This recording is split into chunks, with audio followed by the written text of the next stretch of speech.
nervioso 4. Bueno, toca nervioso 5. Muy bien. Entonces, aquí nos pone un cuadrito para hablarnos sobre, dice, receptores sensitivos musculares. No sé, eso está creado la anterior, pero no hay. Ya. Para hablar de eso, nos hace una recopilación de la estructura del sistema nervioso. El sistema nervioso consta de dos partes, el sistema nervioso central y el sistema nervioso periférico. El central está formado por el encéfalo y la médula espinal, y el periférico está formado por pares craneanos y los nervios raquídeos. Ambos, tanto los pares craneanos como los nervios raquídeos, tienen una raíz aferente que es sensitiva y tiene una raíz eferente, generalmente motora. Y los nervios raquídeos igual, tienen neuronas motoras que son eferentes y neuronas sensitivas que son aferentes, ¿no? Muy bien. Esto solamente para recordar un poco de neuroanatomía.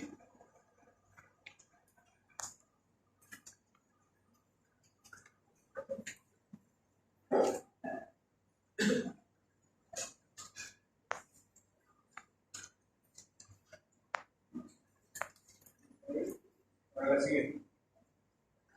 Aquí tenemos exploración de los reflejos. Este tema reflejo lo vamos a ver ahora en la parte de avance teórico, porque está en el texto de él.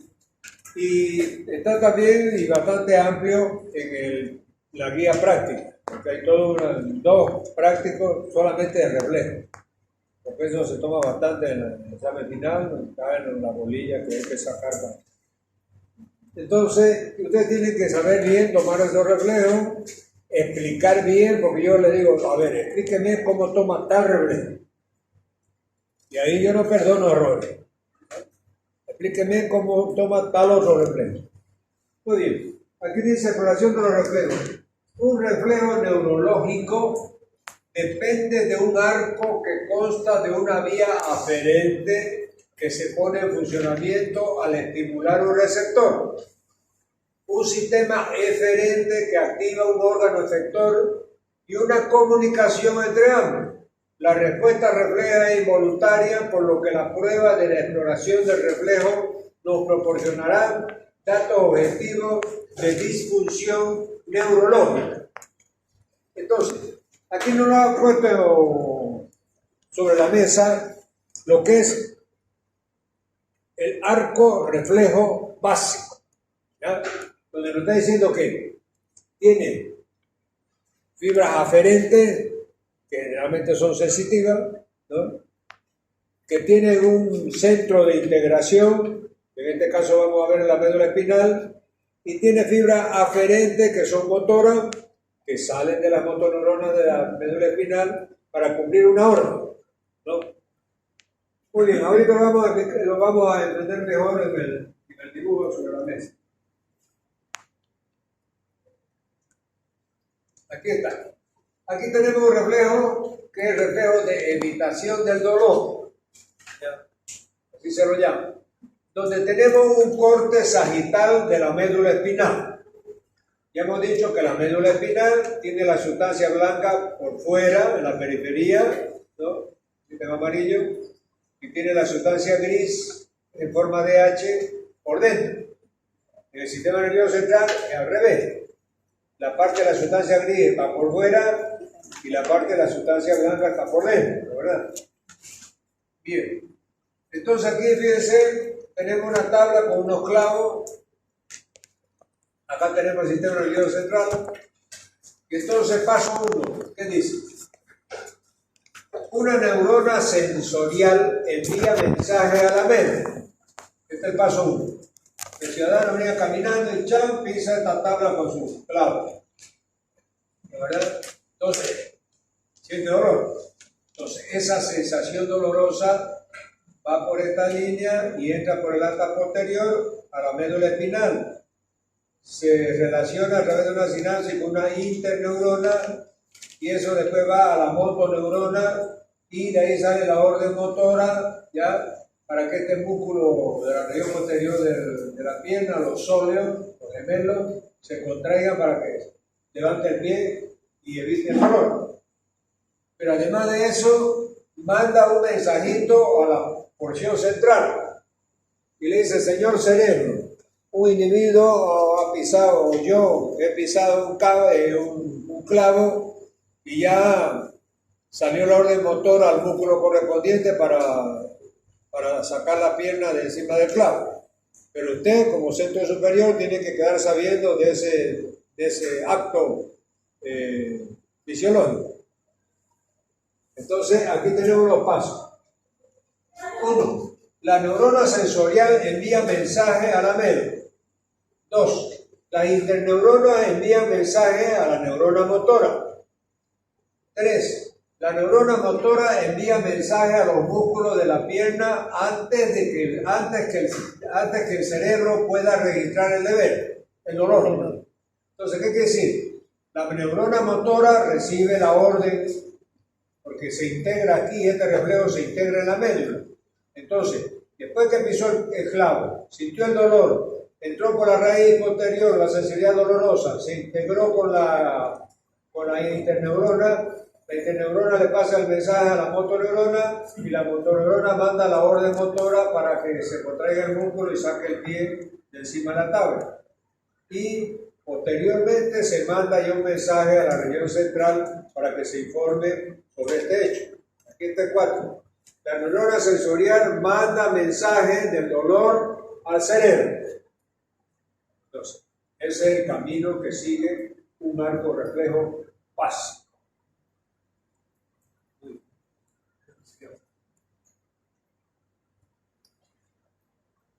Aquí tenemos otro reflejo, el reflejo rotuliano. Y es muy importante que lo aprendan para que lo digan cuando yo les pregunto al examen final, que es oral,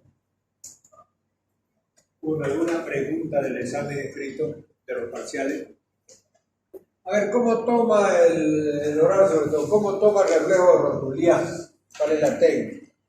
Entonces, sí, se percute aquí debajo de la rodilla y no sé qué más, se golpea. Entonces, no lo sabe explicar técnicamente. Entonces, este reflejo rotuliano con el martillo de reflejo,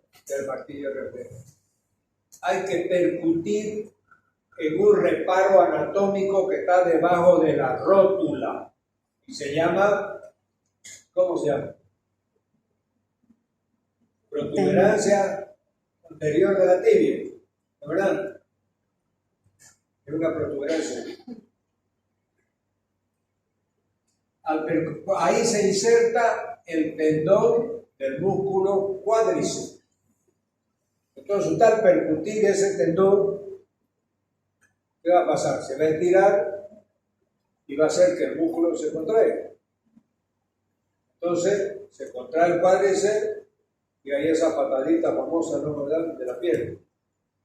Entonces, fíjense, sustancia gris, sustancia interneurona, ganglio raquídeo, neurona sensitiva, receptores, tensión, tendón rotuliano, estamos hablando, músculo cuádriceps, que es el efector, y la neurona motora que está en la médula. ¿Verdad? Entonces, todos los elementos que vimos ya en el arco reflejo básico. Los reflejos tendinosos son reflejos de estiramiento que afectan solo a dos neuronas, una aferente y otra eferente con una sinapsis entre ellos. ¿Qué quiere decir? Se percutió la protuberancia anterior de la tibia y ahí viene la vía sensitiva, entra la médula y ahí hace sinapsis con la neurona motora ya manda la orden de sacar la pierna. Perdón, ese era el de imitación. Aquí se percute nomás, se estira el tendón y el músculo cuádriceps se contrae. Entonces, hay una vía sensitiva que entra a la médula por el acta posterior, de ahí hace sinapsis con la neurona motora y la neurona motora manda la orden para que los músculos del cuádriceps se contraigan que haya esa patadita en el reflejo lateral.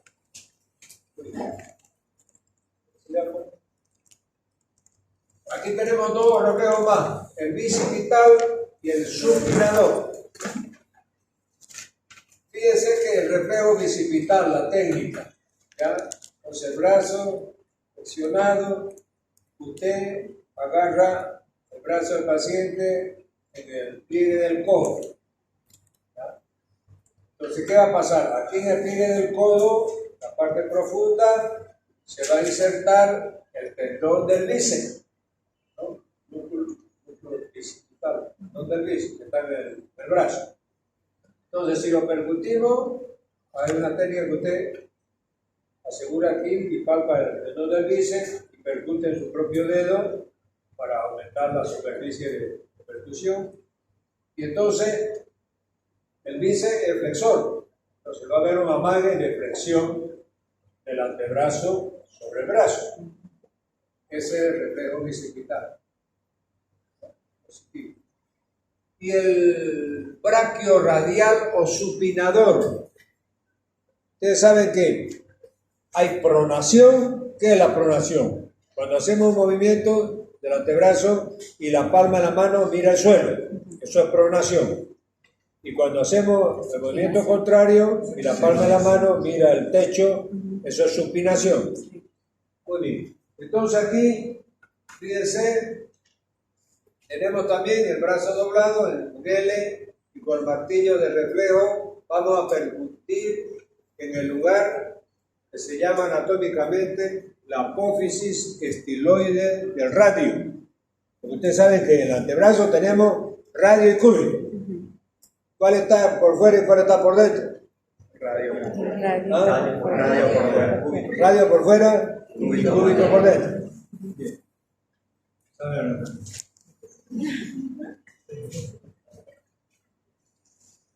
Muy bien, entonces percutimos ahí y ¿qué va a pasar? Si es supinador, entonces va a haber un amague de movimiento intentando girar la palma de la mano como para que la planta de la mano quede hacia arriba, ¿no? Entonces, si estaba en pronación, hace eso.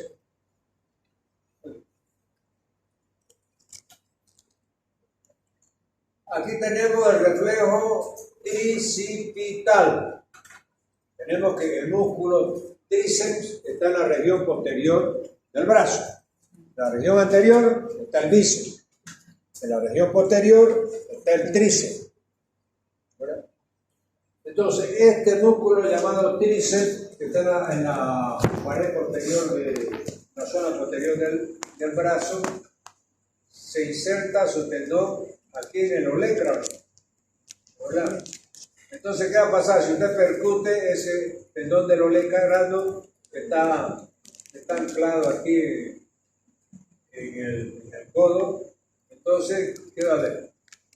Va a haber, se va a contraer el tríceps que es posterior y va a haber una extensión del antebrazo, ¿verdad? Con el bíceps, percutiendo el bíceps por dentro, hay una flexión de la mente. Percutiendo el tríceps posterior, hay una extensión del antebrazo. Muy bien.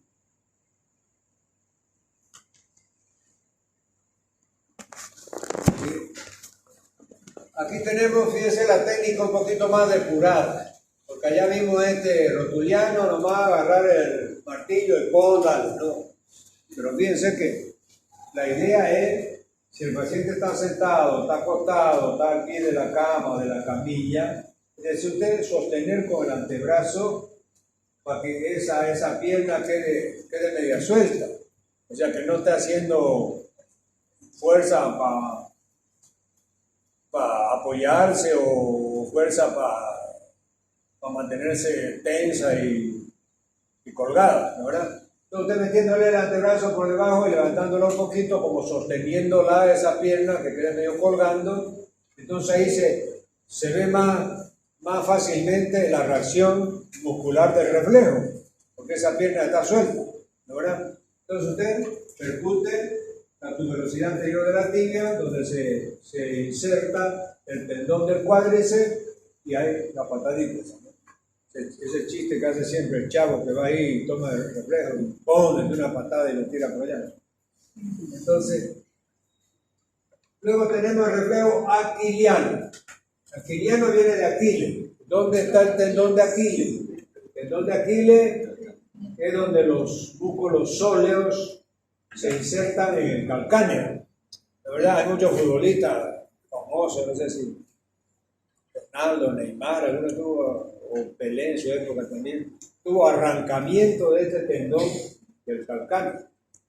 O sea, picar así, porque a veces el pique es violento, ¿no? Hace una fuerza demasiado grande y tienen arrancamiento del tendón de Aquiles. Lógicamente tiene una masa muscular bien poderosa, entonces en el torque, en la primera aceleración, lo hicieron con tanta fuerza que se tiene arrancamiento de los tendones. Bueno, entonces, si nosotros permitimos este tendón de Aquiles que se va a insertar, ¿ya?, en la parte borde superior del calcáneo, ¿no?, vienen los músculos sóleos aquí, entonces, ¿ahí qué va a pasar? Si se contraen los sóleos, entonces ese pie va a bascular llevando la punta hacia abajo, ¿no, verdad? Como si estuviese estirándose, flexionándose, elevando la punta para arriba, y estirándose, llevando la punta para abajo. Quiere decir que los músculos flexores, es decir, estarían en la parte superior y los músculos extensores estarían en la parte inferior.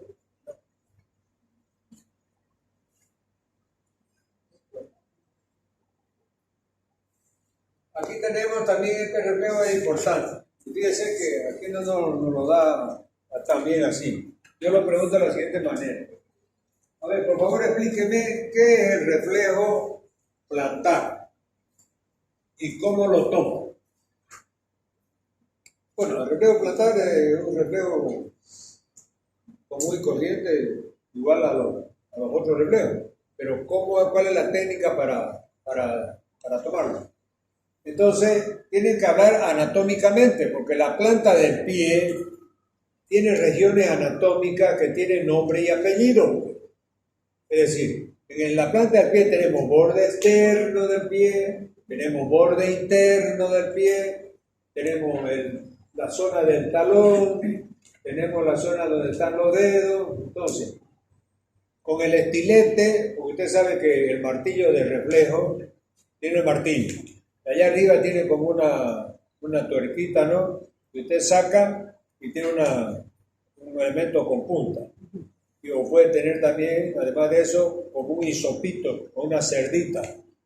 Entonces, los elementos con punta a veces se utilizan para hacer este reflejo plantar y los con cerdita para estimular, por ejemplo, para tomar los reflejos de los músculos rectos del abdomen. O el reflejo cremasteriano, por ejemplo, en el escroto. Escúchenme, es a las 2 menos cuarto, ¿ah? La última vez que lo debo entrar yo tarde. Entonces, bueno, lo importante es que agarran y van a estimular el borde externo del pie, desde el talón hasta donde terminan los 5 dedos. Entonces, viene acá recto, borde externo y sigue subiendo hasta el dedo gordo. ¿Y ahí qué va a pasar? Si el reflejo existe y es normal, hay flexión de los dedos del pie. Flexión. Ahora, si usted hace la misma maniobra y los dedos, en vez de flexionarse, se estiran y el dedo gordo se abre medio en abanico, ¿ya? Entonces, este es un reflejo patológico que se llama, ¿cómo se llama? Babinski. ¿Y a qué se debe? A lesión de la vía piramidal. Sí, cuando está lesionada la vía piramidal, se presenta el reflejo de Babinski. Usted toma pensando que va a aparecer el reflejo plantar y sin embargo aparece el Babinski. Ahora, el Babinski es normal en niños menores de 2 años, 3 años. Ahí usted le hace el reflejo plantar y le aparece el Babinski, pero es normal por la edad.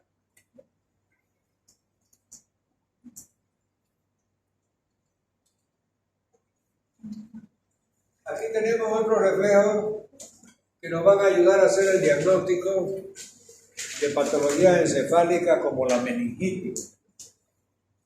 Usted sabe que las meninges son 3 membranas que envuelven el cerebro, ¿no?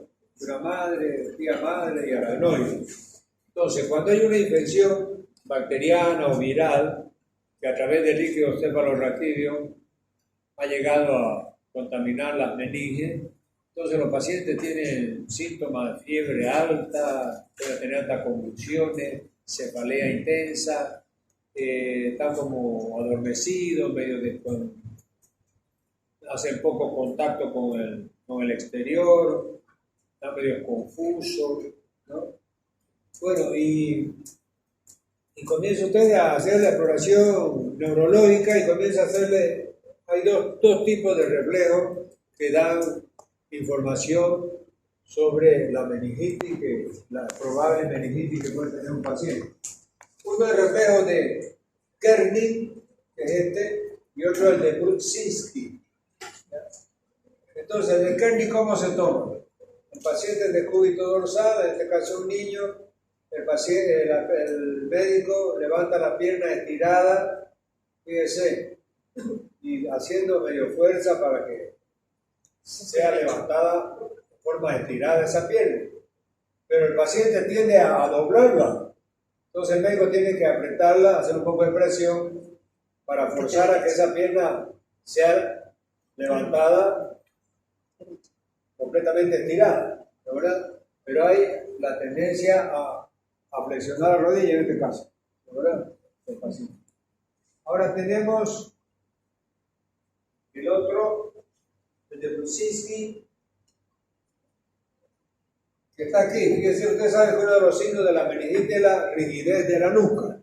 Entonces, además de ese cuadro febril, fiebre alta, más de 40 grados, 41 grados de temperatura, convulsiones, cefalea, es decir, confusión mental, todos esos síntomas, también tiene rigidez de nuca. Entonces esa rigidez se manifiesta si usted le levanta la cabeza al paciente agarrándolo así de la nuca, ¿ah? Y él prácticamente esta parte del tórax se levanta medio en bloque, pero él inmediatamente flexiona las piernas. Entonces este se llama reflejo de Brudzinski. Entonces, el Kerning y el de Brudzinski son sinónimos de meningitis. Vamos a ver. Aquí vamos a ver un cuadro donde el paciente por alguna patología tiene deficiencia de calcio. Ese cuadro se llama hipocalcemia. La hipocalcemia, mejor dicho, la calcemia normal, ya van a ver cuando veamos nosotros, está alrededor de 10 miligramos por 100 el calcio en sangre. Abajo de eso, hipocalcemia y arriba hipercalcemia. Entonces, en este caso, la hipocalcemia, porque fíjense, hay disminución del calcio ionizado en el plasma, produce un aumento de la excitabilidad de los nervios. O sea, hay una hiperreflexia, por ejemplo, hay una, en forma clínica, ¿no, verdad? Después, ¿qué va a haber? Hay calambres musculares dolorosos, se ven precedidos de sensaciones de alfileres y agujas en las manos, piel y alrededor de la boca, y el hallazgo característico es el espasmo carpopedal. Fíjense que este cuadro de hipocalcemia produce esa posición de las manos y los dedos, con relación a la palma y los dedos de la mano. Se llama posición o carpopedal. Ustedes saben que en la mano está el carpo, ¿no? Y en los pies está tarso, ¿no? Entonces, ¿qué pasa? La que hace el parto domiciliario se llama la comadrona o las parteras, ¿no, verdad? Entonces, cuando se está controlando un trabajo de parto, cada tanto va y se toca la dilatación del cuello uterino. Entonces, más o menos, es decir, para hacer el tacto vaginal, es decir, se meten los dos dedos, el índice y el medio, y es decir, la mano está en esa posición más o menos. Entonces de ahí han sacado de que esa posición, es decir, en carpo pedal, aparece también en la hipocalcemia. Y por eso es que aquí ellos hablan, si ustedes ven aquí, dice, el hallazgo característico es el espasmo carpopedal. Las manos adoptan la posición que se conoce como mano de comadrona, o mano de partera, ¿no? En la que existe oposición del pulgar con extensión de las articulaciones interfalángicas y flexión de las metacarpofalángicas, como se muestra en el dibujo. Esa posición que adopta, debido a la hipocalcemia, acompañado de hormigueo, adormecimiento, de sensaciones de alfinete, dolores como alfineteadas del cuerpo, aquí están, calambre, musculares dolorosos, precedidos de sensaciones de alfileres y agujas en las manos, pies y alrededor de la boca, ¿no? Además de esta posición en carpo pedal de la mano, es uno de los síntomas característicos de la tetania, que es el cuadro que caracteriza la hipocalcemia, llamada también tetania. Muy bien.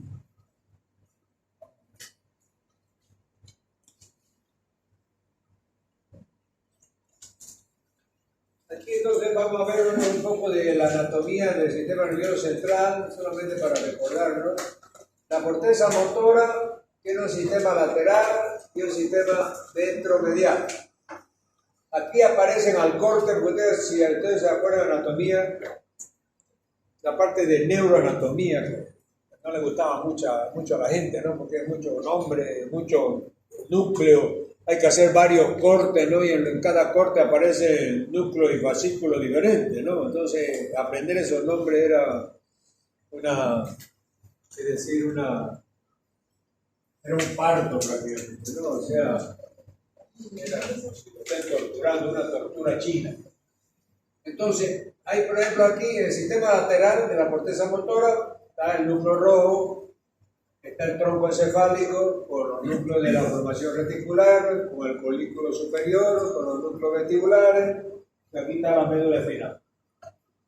Primero solamente para repasar un poco cómo lo vimos más. Entonces aquí aparecen al corte, fíjate al corte de la médula espinal, aparecen también otros núcleos. Fíjense, todos estos son núcleos que tienen nombre y apellido. Entonces, haciéndolo con high technology, no tengo mi chico ahora, en el mismo HDMI que tengo mi impresora, que a veces lo saco y hago vídeo por él. Pero viéndolo, activándolo manualmente, fíjense, ahí tenemos el tracto córtico-espinal. Tracto córtico-espinal. Después, el siguiente, ahí está, aparecen dos, tracto tectoespinal y tracto vestíbulo-espinal.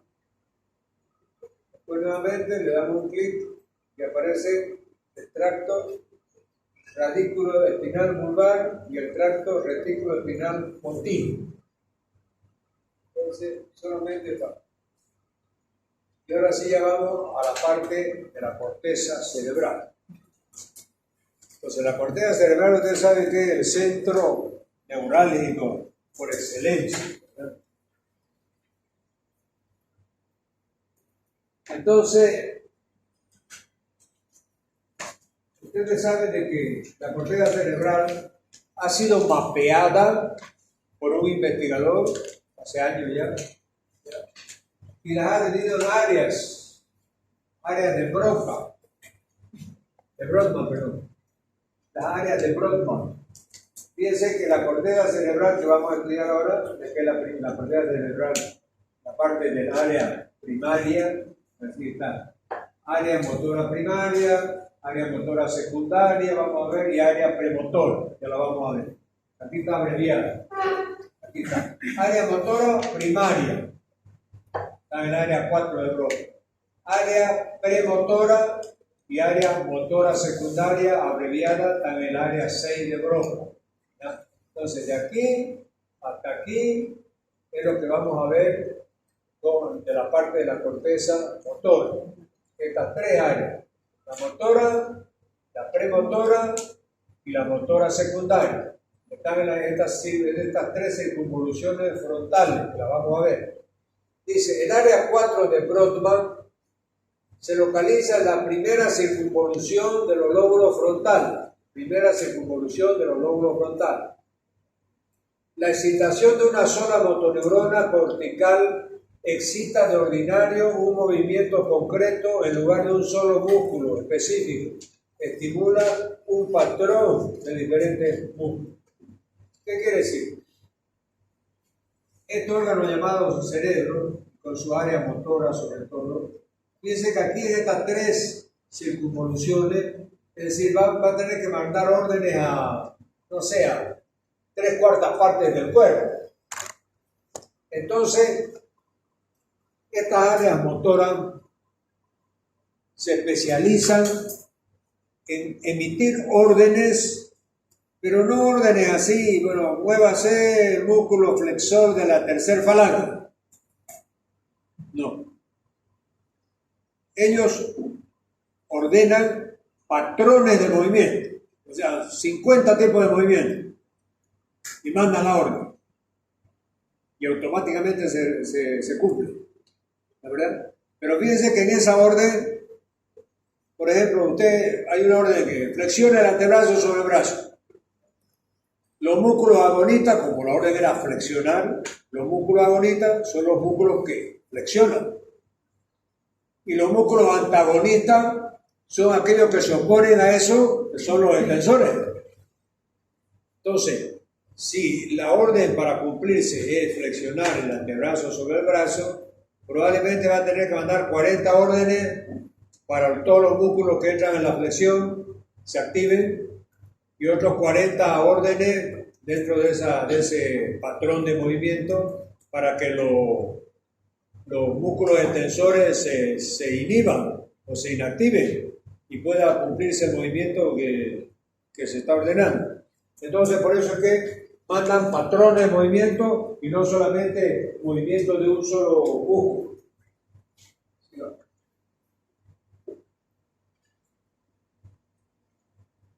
Área premotora que habíamos visto.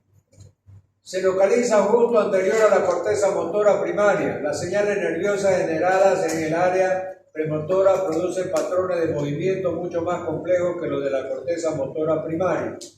Entonces, si nosotros vemos aquí atrás,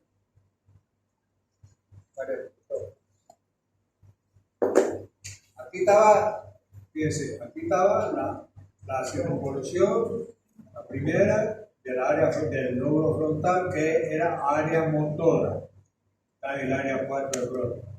La que está pegada a ella es la área premotora, que es la que estamos viendo ahorita.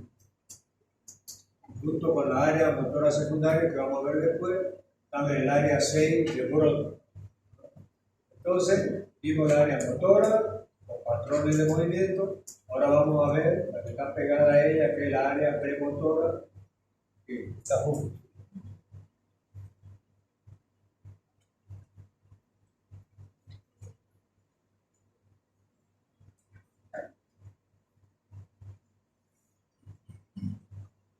Entonces, aquí está el área premotora, lo mismo, tiene patrones de movimiento inclusive más complejos. Después tenemos la área motora suplementaria.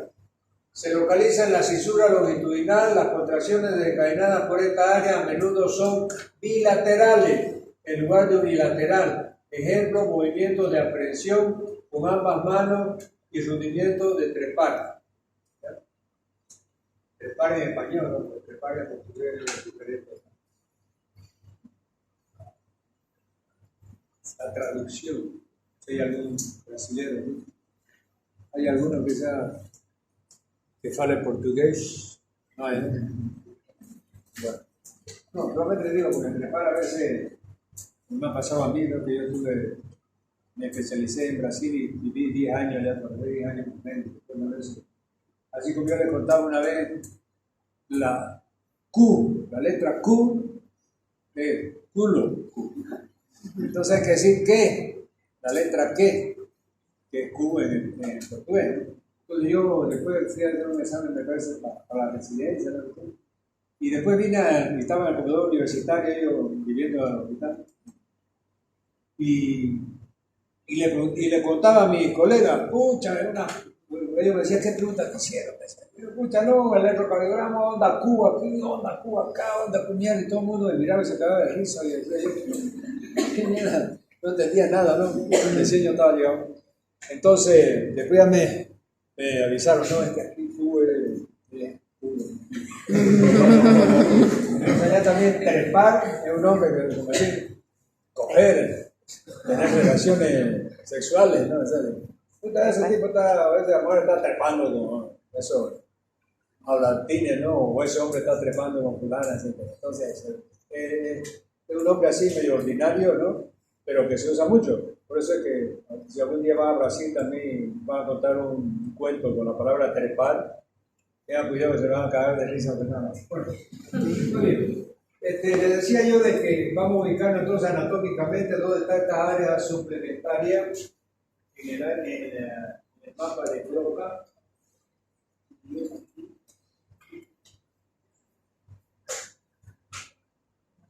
Entonces vamos a hablar de área motora secundaria.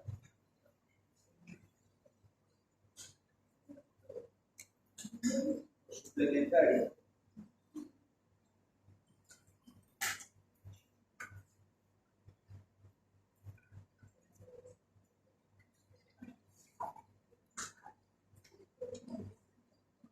Ahí está, ¿no? Ya. Entonces, fíjense lo que dice aquí. Normalmente tanto el área motora primaria como el área premotora que hemos visto, los patrones de movimiento que mandan a veces son de un solo lado del cuerpo, pero bueno, manda que se contraigan los músculos la parte media de izquierda, la parte media derecha. Sin embargo, ya esta área suplementaria manda ya patrones de movimiento, pero bilaterales. Y eso, según lo entendido, los antropólogos, ¿no? Junto con los anatomistas, se cree que es el movimiento de aprehensión. No sé si ustedes han visto a los monitos subir las palmeras. La verdad, de Totaí, la verdad, Totaí. Yo les digo que también cuando yo era muchacho allá en Concepción, yo fui Chávez, cuando los Totaí estaban maduros, uno no esperaba que se caigan. Y pelados, pues nosotros, traviesos, ¿no? Nos subíamos ya enseñados por otros, ya y entrenados, hasta arriba, hasta la penga y sacudirla para que caigan los Totaíes maduros. Entonces, el movimiento es de prensión, o sea, aprieta aquí y sube los pies más arribita. Y entonces apoya en los pies que ya está con la prensión de la planta de los pies. Entonces ahí usted se impulsa y sube más arribita. Después llegó ahí, la mano más arriba. Entonces ese movimiento de aprehensión, según los antropólogos, viene del antepasado, de nuestros antepasados. No sé si ustedes han escuchado de la famosa teoría de Darwin, ¿no? Que dice que nosotros venimos de los simios, de los monos, ¿no es verdad? Y que ha habido una evolución y esa teoría se estancó porque no se encontraba el último paso, que era el Homo sapiens, o sea, aquel que era el nexo, el eslabón perdido también se llamaba, ¿no? Y que confirmaría realmente nuestra evolución a través de esa teoría de Carlos Darwin. Muy bien, entonces por eso es que le pone aquí rudimento de trepar, aprehensión con las manos. Entonces, ese movimiento de aprehensión con las manos que lo ordena esta área suplementaria, motora suplementaria, es de orden bilateral, o sea, ambos hemisferios mandan para las dos mitades del cuerpo y ahí habla de que ahí está comprendido ese movimiento de prensión, que es un movimiento de trepar que se ha aprendido o se ha adquirido a través del de la genética de los antecesores, ¿no? Como es el movimiento de los monos, que ellos ya por naturaleza tienen ese movimiento en su mente. Muy bien. Sigamos entonces. Pues eso hasta ahí el tema de hoy día.